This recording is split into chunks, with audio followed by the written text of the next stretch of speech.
was there, and they one after the other Ohio State guy gets taken, and then to see them back where they are is pretty remarkable. Not a real surprise. That's just Urban's a winner.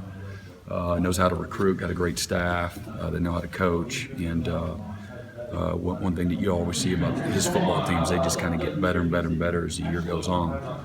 And so, Brent, you mentioned that there was some element of the option to it when you watch Ohio State's offense go. I've got two separate questions about that. One, why can Ohio State run with JT Barrett and get 6 yards when a lot of people might know it's coming? I mean, they rely on that play a lot, and it seems like they just get 6 yards every time, just dive up the middle. There you go.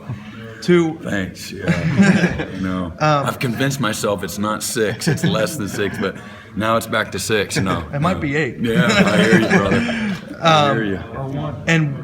But also at the same time, they've been very successful running, and you said that they're very good at passing, but at times this season they've really struggled in that area. And I was wondering when you watch the film, might they struggle with, or what might be the reason for it? Well, I mean, if there's a struggle, again, remember they're in the playoffs, so they hadn't struggled that much.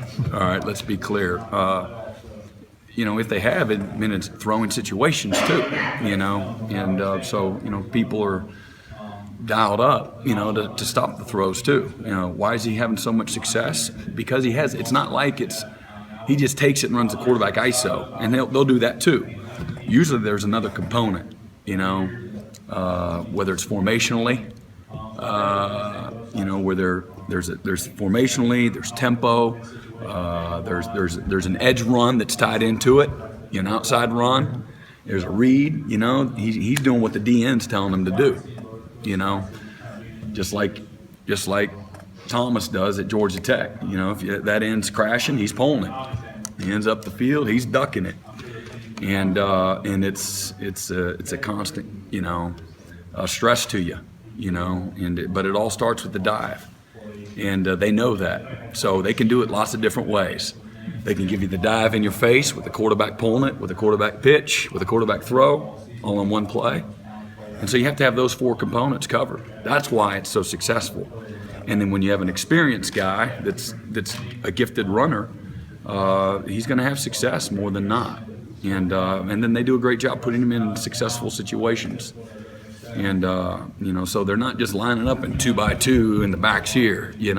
That's not what they do. They do all kinds of window dressing, and then they have very explosive players to help complement that quarterback run. And when you got a guy like 4, you better be focused on. Somebody's got to be focused. You can't have the whole defense focused on him, but you better be able to match up and defend the components that he's a part of too. And they do a good job of tying that in together, not separate.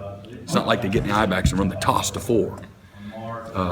They'll have the jet with the zone, right, with the pop pass, and you better have them all covered. And that's not easy to do, Does Samuel remind you of